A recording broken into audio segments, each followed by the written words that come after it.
Welcome to Tracy's Terrors. If you love horror and appreciate smart animal commentary, then you are in the right place. Today, Strigoi, VamPullet, and I will be discussing Marina Yuszczuk's vampire novel, Thirst. This translation by Heather Cleary came out in 2024, though the original work was published in 2020. Before we begin, some administrative things to take care of. Please subscribe to the channel, visit our website, tracysterrors.com, and follow us on social media. So let's get started.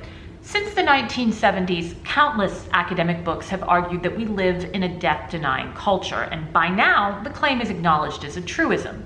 Still, despite the idea's prevalence, Marina Yuszczuk's Thirst is the only horror novel I've read that grapples with the modern erasure of death and the history leading up to it in a comprehensive way. This isn't to say that the book is a dry novelization of Philip Arias's thesis in The Hour of Our Death. Far from it. As the novel's cover and marketing suggest, it's incredibly sexy, at once continuing and transforming a tradition of lesbian vampires that goes back to Sheridan Le Fanu's Carmilla. Thirst also probes the dark corners of loneliness, motherhood, and parental ambivalence, while repurposing Gothic conventions to meet contemporary needs. All of this is to say that there is a lot going on here, and something for every reader. But for me, a former funeral director, the most interesting element by far is the novel's recognition of something I've often thought. Vampires are the perfect vehicles for tracing the evolution of body disposal. These classic monsters leave a trail of corpses wherever they go, so it makes sense that following one, as Yuszczuk does, over the centuries, would be the best way to tell a fascinating story about changing burial practices and the cultural forces underlying them. More than a history lesson, though, the novel tells a poignant story about our contemporary moment. For many of us, whether we're dealing with aging parents or struggling with our own mortality, there is a longing to wrest death from the medical industrial complex and to reclaim this once meaningful part of human experience. Through the vampire and an unusual bipartite narrative structure, Thirst communicates this increasingly common, albeit unarticulated, desire.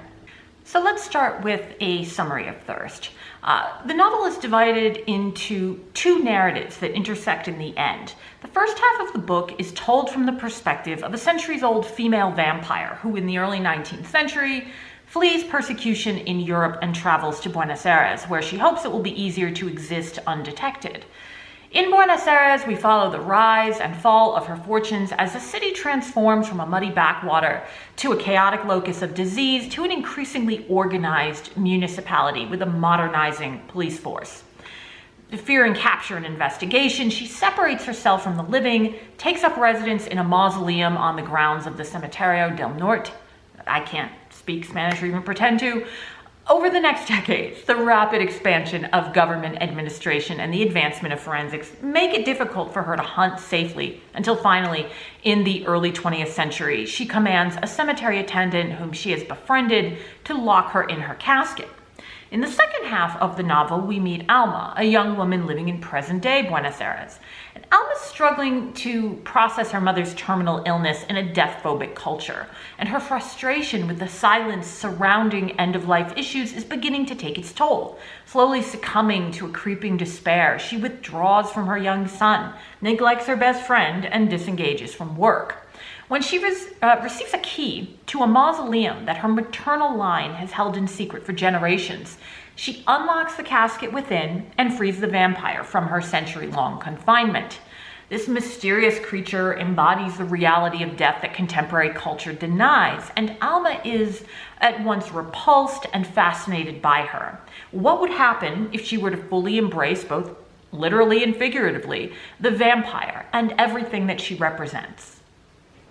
A cursory glance of Thirst's online reviews suggests that readers overwhelmingly prefer Alma's narrative to that of the vampire, and I suspect it's because the vampire is less a fully fledged character and more of an allegorical figure, an embodiment of the novel's broader themes. The most obvious clues to her symbolic function are that she's both nameless, which you probably picked up from my summary, and to some extent timeless. Centuries blur together for her. Moreover, she's unable or unwilling to form effective attachments, exhibiting a kind of psychological austerity that's a bit of a drag for readers like me who enjoy the propulsive tug generated by emotional drama. I was hoping that she would feel something for Justina, the friendly washwoman, or even Joaquin, the priest, but the only thing she feels is disappointment that after killing them once, she can't do it over and over again. Like a cat, she isn't sad when her prey dies, just bored because it stopped moving. While I will admit that I find the vampire less than compelling, I also recognize that she is what she's supposed to be. Disappointment feels like the wrong response to her because she's not a failed representation of a complex, conscious being. Instead, she's a masterfully crafted metafictional device, a literary construct, without depth or motivation, who, with a wink from Yuszczuk, I think, virtually points to her own status as a textual artifact. Nothing I do makes sense, she says, with true postmodern self-reflexivity. I was dragged into this story. My only freedom is to create, end quote. The point of her, it seems to me, isn't to incite love, hate, or even indifference on the part of the reader. It's to personify the novel's preoccupation with the ineluctable processes of death and decay.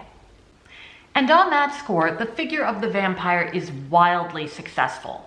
She's mesmerized by the process of putrefaction that changes her victims' beautiful bodies into bloated masses, inflated with noxious gases and oozing the dark fluids of corruption. She revels in rot and reaches her height during the yellow fever epidemic, which turns the city into a carnival of death, a chaotic pageant of the macabre over which she reigns. Now, giving the Queen of Death, a figure who lacks the full palette of human emotions, an autobiographical voice, is a risky move because the result doesn't meet our expectations for first-person narration, a mode typically used to convey the complexities of interiority.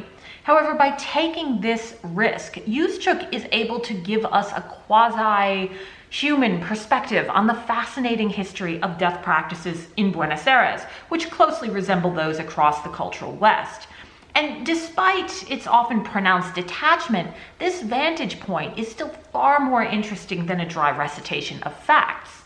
The vampire describes how, for the residents of Buenos Aires and its government officials, the march toward civilization means the relocation of death from densely populated centers to the margins, where it can be more easily concealed from public view. To this end, burials are moved from crowded churchyards within city limits to secular cemeteries beyond them, where sentiment and capitalistic forces merge to bury death under a myriad of artistic forms, statuary, crosses, angels, so on and so forth. Now, this process is already well underway when the vampire arrives in Buenos Aires in the early 1800s, but its acceleration after the yellow fever outbreak makes it increasingly difficult for her to survive. The stations of the vampire's journey from a life above ground, mixing with people, to one all alone below ground, closely mirror changing attitudes towards death in Buenos Aires and throughout the Western world, making her the perfect vehicle for this story.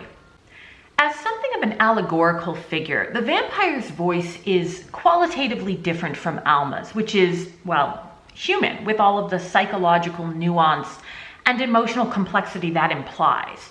Still, their two narratives are of a piece and depend on each other for their full meaning. Most obviously, the sections have a linear relationship.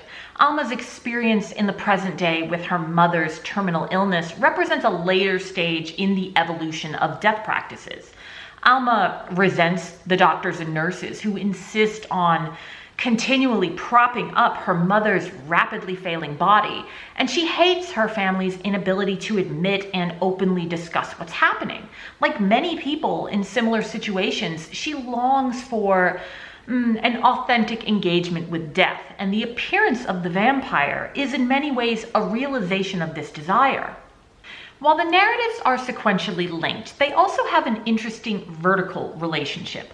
The vampire's tale feels like the latent foundation of Alma's own, a dark and ancient substratum that's always threatening to penetrate the light, clean surface of the world she inhabits.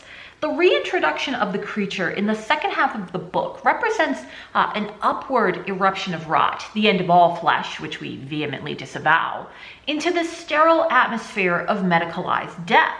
And the emergence of this noxious presence feels like a breath of fresh air, not just for Alma and those of us who regret the loss of a more death-positive culture, but for vampire fiction in general. It's good to once again see vampires as subversive forces in a contemporary context. These monsters have a long history, and it can be difficult to dust them off, retaining the gravitas of their age while making them fresh and relevant to audiences in 2025. Yuszczuk manages to do it. In her hands, The Vampire invites us to think about how we might reimagine modern death practices in a way that recenters the body and embraces the inevitable, albeit gross, trajectory of the flesh. Maybe it's because my parents are old and I'm aging, but this really speaks to me. So if you enjoyed this episode, please subscribe to the channel. It would mean a lot to the three of us. Visit our website, tracysterrors.com, and follow us on social media. What is your favorite vampire novel? I feel like we've been discussing a decent amount of vampire fiction lately. So drop into the comments and tell me what it is that you like to read in this particular subset of the genre.